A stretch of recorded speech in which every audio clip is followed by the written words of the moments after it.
ये बहरूपिये कई कई पदों पे बैठे हैं। ये लोग कई कई तरीके से आपके रूप में बैठे हैं, आपके बीच में बैठे हैं। ये कभी कार्यकर्ते का रूप ले लेते हैं, ये कभी पदाधिकारी का रूप ले लेते हैं, ये कभी हमारे प्रत्याशी का रूप ले लेते हैं। साथियों, पर आपको इनके धोखे में नहीं आना है। साथियों, आपको इनके धोखे में नहीं आना है। अगर ये बात आपकी नेता की करते हैं, अगर ये बात आपके बहुजन समाज की करते हैं, अगर ये बात आपके बहुजन समाज पार्टी की करते हैं, तो आप नेक्स्ट न्यूज में आपका स्वागत है। मैं हूं आपके साथ अब्रार रहमान। दर्शकों, बीएसपी की कमान इस वक्त आकाश आनंद के हाथ में लगभग आ चुकी है और आकाश आनंद 2024 लोकसभा चुनाव को लेकर लगातार तैयारियां कर रहे हैं इस बात की कि आखिरकार उनके नेतृत्व में बीएसपी पार्टी कितना ज्यादा परवान चढ़ सकती है और ये कितना संभव नजर आता है। और इसी को लेकर उन्होंने एक बयान भी दिया, जिस बयान को लेकर के भाजपा कहीं ना कहीं परेशान है इस बात से कि क्या ये बयान उनके वोट बैंक में इजाफा कर सकता है।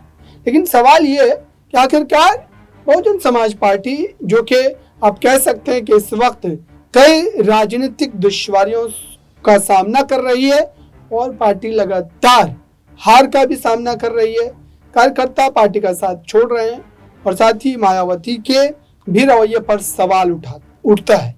दरअसल इस पूरे मामले को लेकर के ये जो विपक्ष का सवाल है वो अपनी जगह जरूर है दर्शकों, लेकिन अभी इस बात में सच्चाई है कि आकाश आनंद हो या फिर बहन कुमारी मायावती हो, इनका कहीं ना कहीं राजनीतिक दबदबा अभी दलित समाज पर नजर आता है।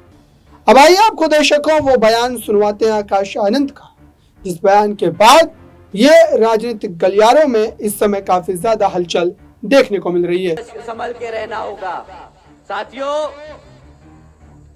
यही इन बहरूपियों की पहचान है जो आपके मूवमेंट को कमजोर करते हैं।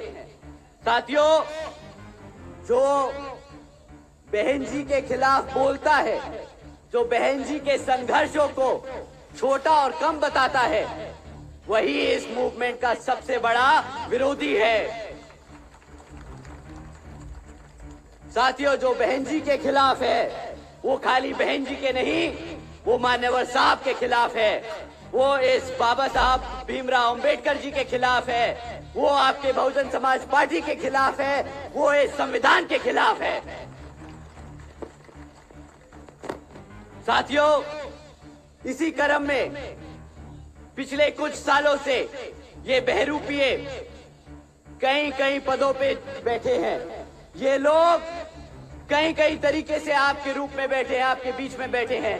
ये कभी कार्यकर्ते का रूप ले लेते हैं, ये कभी पदाधिकारी का रूप ले लेते हैं, ये कभी हमारे प्रत्याशी का रूप ले लेते हैं। साथियों, पर आपको इनके धोखे में नहीं आना है। साथियों, आपको इनके धोखे में नहीं आना है। अगर ये बात आपकी नेता की करते हैं, अगर ये बात आपके बहुजन समाज की करते हैं, अगर ये बात आपके बहुजन समाज पार्टी की करते हैं, तो आप अपना वोट हाथी को ही दबा कर देने का काम करें। साथियों, आपका रिश्ता बहन जी से सीधा सीधा है। उसमें ना मैं बीच में आऊंगा, ना कोई पदाधिकारी बीच में आएगा।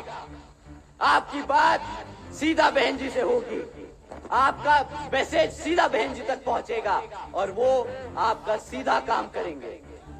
साथियों, जब भी आप वोट डालते हैं, तो आपने देखा दर्शकों, अब क्या वाकई इसका असर होने वाला है, इसका राजनीतिक लाभ मिलने वाला है, इस पर हमारी नजरें टिकी हुई है। जो भी अपडेट होंगी वो आप तक पहुंचती रहेंगी।